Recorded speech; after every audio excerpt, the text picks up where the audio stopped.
បានបុរាណថាកុំទុកចិត្តបរទេសកុំទុកចិត្តអភិនេស្ក្រកុំទុកចិត្តអភិប្រាយបរទេសគឺអ្នកដែលយើងមិនដែលស្គាល់មកពីស្រុកផ្សេងមកពីខេត្តផ្សេងជាតិជាមួយយើងមកយើងអត់ដែលស្គាល់មកកុំទៅឲ្យទុកចិត្តពេកពីបរទេសម្យ៉ាងសញ្ជាតិខុសពីយើងអាហ្នឹងក៏យើងមិនត្រូវទុកចិត្តពេកទេឲ្យតែជាតិជាបរទេសហ្នឹងលោកប្រាប់ឲ្យយើងប្រុងប្រយ័ត្នចាញោមញាក់ខ្លះឆាប់ជឿគេណាទុកចិត្តគេណាតែទុកចិត្តគេពេកចាញ់បោកគេមនុស្សដែលយើងមិនស្គាល់ហើយកុំទុកចិត្តអភិនេស្ក្រអភិនេស្ក្រនឹងភាសាសំស្ក្រឹតអភិនេស្ក្រមគឺអ្នកបួសគ្រប់សាសនាទាំងអស់កុំតែឃើញរូបភាពខាងក្រៅចេះតែជ្រះថ្លាហ្នឹងត្រូវសិក្សាត្រូវសង្កេតត្រូវពិនិត្យមើលបដិបទា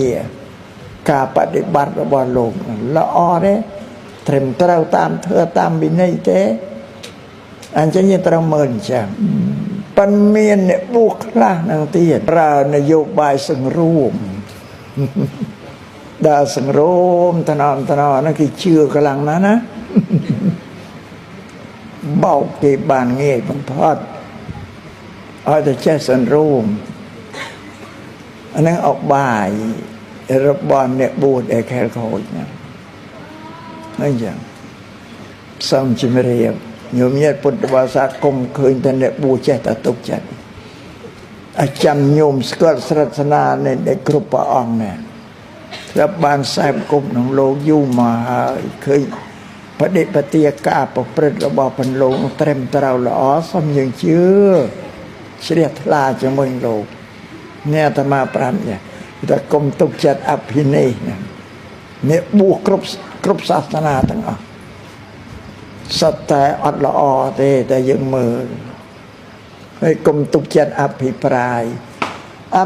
គឺការរៀបរាប់របស់មនុស្សហ្នឹងមកប្រាប់យើងថានេះអាក្រក់យ៉ាងនេះនោះល្អយ៉ាងនោះកុំទៅជឿអញ្ចឹងកាលមនុស្សហ្នឹងខឹងនឹងគ្នាកើតរឿងកើតរ៉ាវនឹងគ្នាហ្នឹងមកបោបាច់រៀបរាប់មូលបង្កាច់គេថាគេអាក្រក់យ៉ាងនេះយ៉ាងនោះដើម្បីឲ្យយើងស្អប់ផងណាអញ្ចឹងហើយមួយយ៉ាងអួតសរសើរពីអ្នកណាមួយដែលខ្លួនស្រឡាញ់ពេញចិត្តហ្នឹងមកអួតប្រាប់ឲ្យគេដទៃគេទៅរាប់អានដោយសារសេចក្តីល្អដោយសារយើងអួតនឹងឯងតែតាមពិតមនុស្សហ្នឹងជាងការអត់ល្អទេ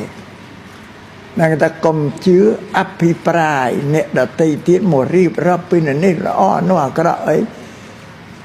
កុំទើនជឿបើមានអកតេបើមានអកតេធ្វើហ្នឹងឯងជាងការបើស្អប់អ្នកនេះជាងក៏ស្រឡាញ់ចេះតែអួតនេះច្បាប់បុរាណ